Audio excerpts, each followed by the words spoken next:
Pangging Sirat Mojo pinanganten kakung miwah pinanganten putri kairing ungling cantuka kang munyo ing mangsa rendeng.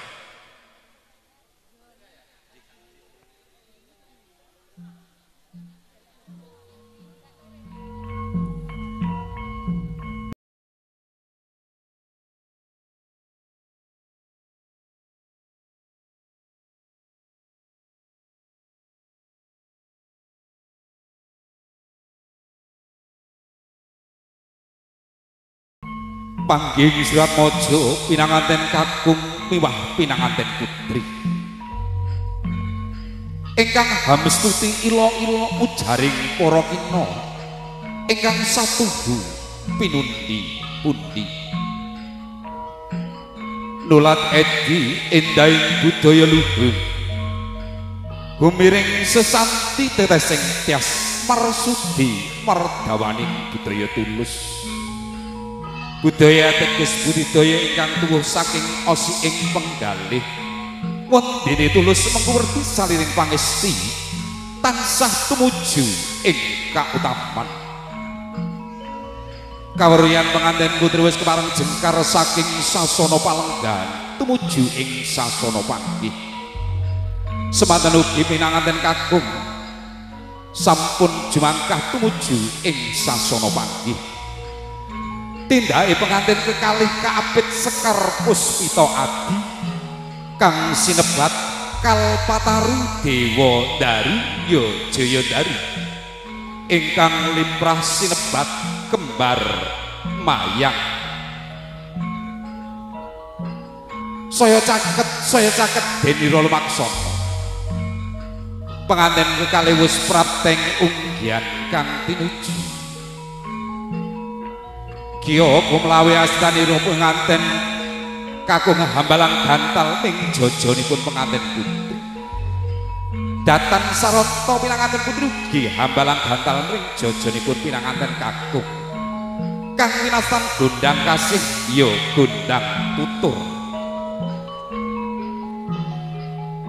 ing rikalenggan mangke pinanganten sarimbut sampun ajawat asta perpeki antiga kang cinaket ing bokor kencana minangka wadahing Ranupada Gya angrucat janela pinanganten kakung sigra amidak antiga pinidak ing pada pecah saknalika penganten putri laju anjengku sarwi sembah kalbu sigra miji ampenipun kang garwa minangka pralambita angit cali saliring Sukerta mugi lulus mulya manggih raharja ing rikalenggan mangke pinanganten putri sampun jumangkah mapan wonten ing sisih kiringipun pinanganten kakung dugi sampun jumeneng jajar kanthi agekanten asta pinanganten sarimbit sigra sinengkepan sindur ingkang warni rekta miwah seta dening ingkang rama dalah ingkang ibu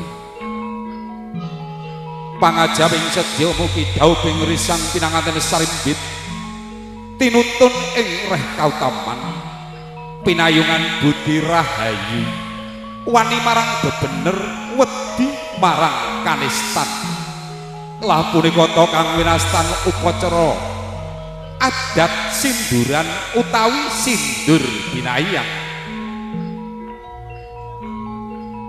kawistara sampun prapteng unggihan kang tinuju risang pinanganten kekalih arsa kalenggahaken wonten ing sasana suka dening ingkang rama dalah ingkang ibu lulus mulya manggih raharja panggih Sirat Mojo pinanganten kakung miwah pinanganten putri sigra kalajengaken upacara krobongan ingkang kaperwaken niki upacara bobot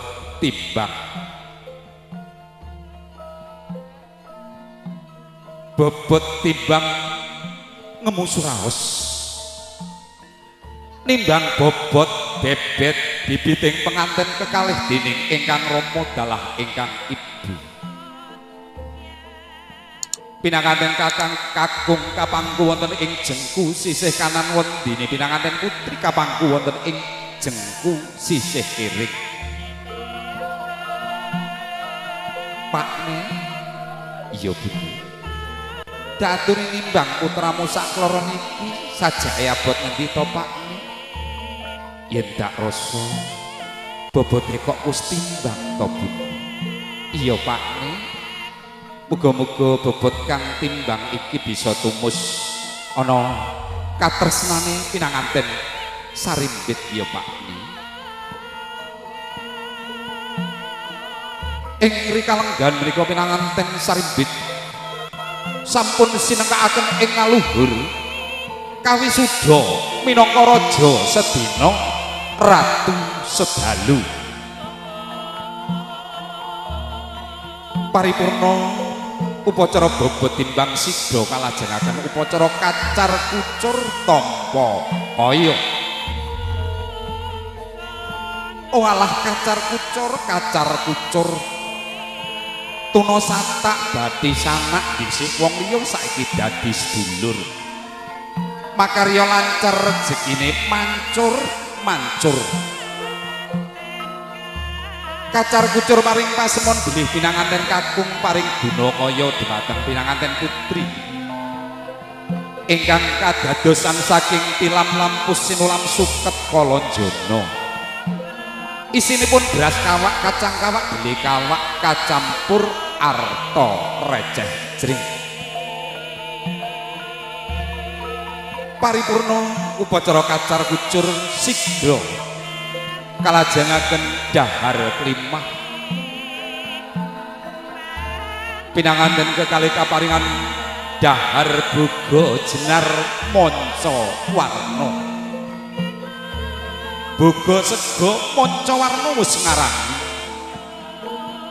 sinongsongan janur kuning minangka pepenaning pangayoman minangka pralambita bilih pikulanipun makarti. Rezeki pikulane makarti menika dadi rezeki ingkang singlar saking paugraning agami miwah satataning nagari.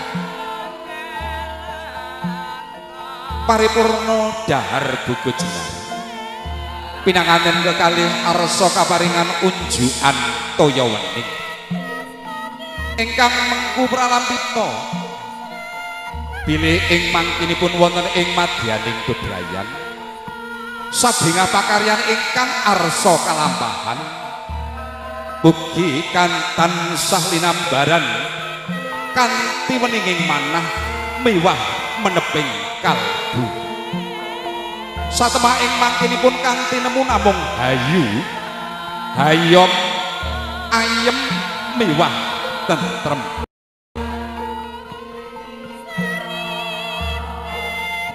Paripurna kaparingan ujian daya wening pinanganten kekalih arsa jengkar saking sasana Palenggan ngaturaken sembah pangabekti wonten ngarsanipun ingkang Rama dalah ingkang Ibu.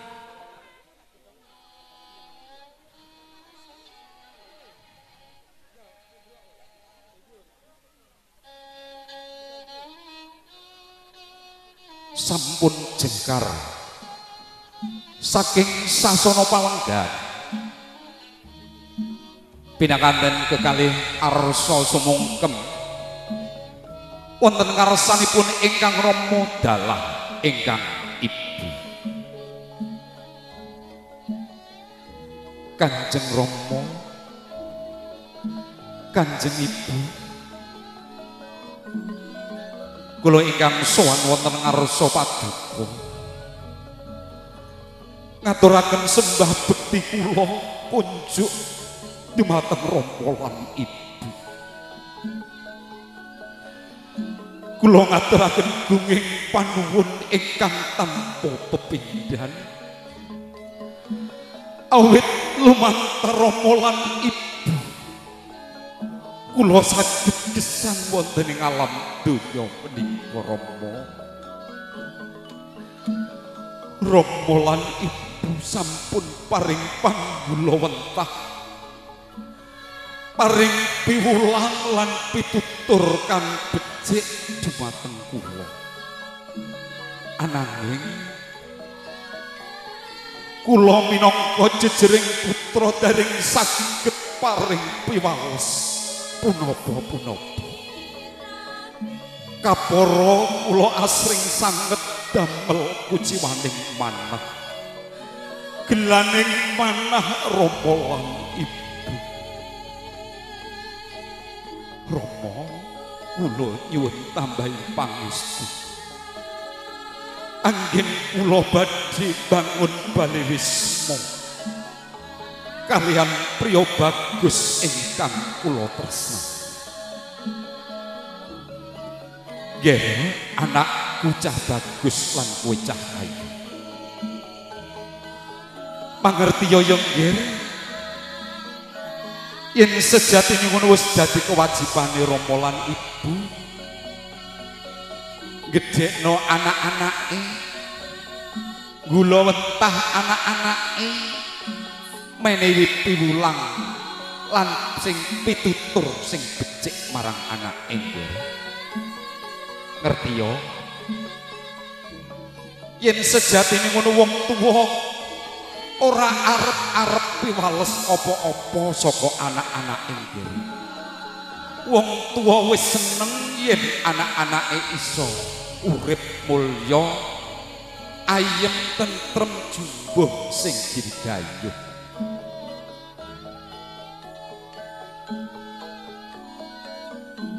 Matur sembah nuwun Rama Ibu. Diri kawistara sampun paripurna. Putra temanten serembit ngaturaken sembah pangabekti wonten ngarsanipun ingkang Rama dalah ingkang Ibu. Sigra kalajengaken nggih foto keprabot. Foto perangan setunggal sesarengan Rama Ibu pinanganten putri. Ing mangke kalajengaken foto ingkang angka kalih foto sesarengan Rama Ibu pinanganten kakung. Lan ing mangke saged kalajengaken nggih foto keluarga. Mliginipun ing mangke saking keluarga agung Bobo Agus Andi dalah Ibu Sriatin almarhumah. Mugi kepareng ing mangke wonten Pak Di, Budi, Bulik, Pak Lik, Adik, Kang Mas Simbah saged minggah wonten ing sasana rinengga langkung rumiyin. Sapelu badhe kapundhut gambaripun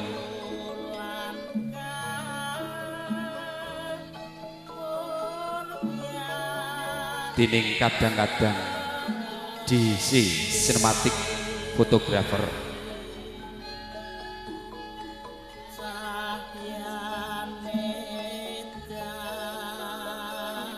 Niki sampun paripurna upacara wanggih dalah upacara krobongan. Ugi sampun paripurna putra temanten kekalih anggenyo ngaturaken sembah pangabekti wonten ngarsanipun ingkang Rama dalah ingkang Ibu. Niki para rawuh penegah ingkang satuhu pantas hanampi sagunging pakurmatan. Sinambi ngrantu tata laksaning adicara candhaipun. Bila mangkaten keparang dhumateng sang yening para tamu kasuwun lelenggan kanthi mardu mardikaning penggalih sinambi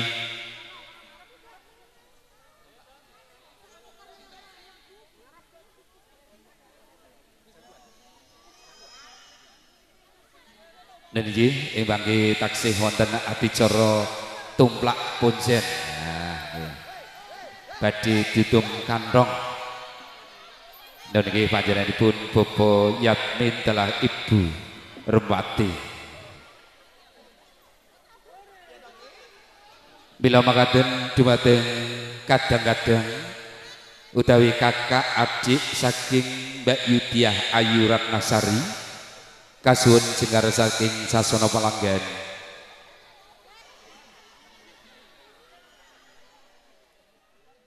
Semoga